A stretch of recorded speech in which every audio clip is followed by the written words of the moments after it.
खुशामदी।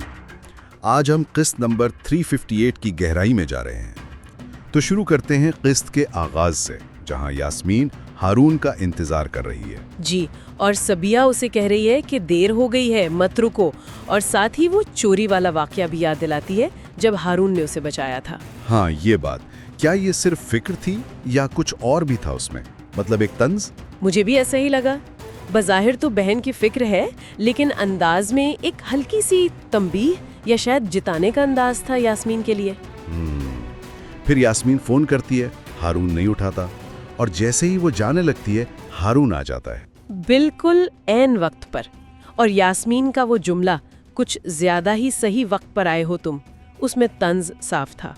अब आते हैं सालगिरह के सबसे खास हिस्से पर, तोहाइफ का तबादला। जी, और ये सिर्फ तोहफे नहीं थे, हर एक के पीछे एक मतलब था, एक जज्बा था।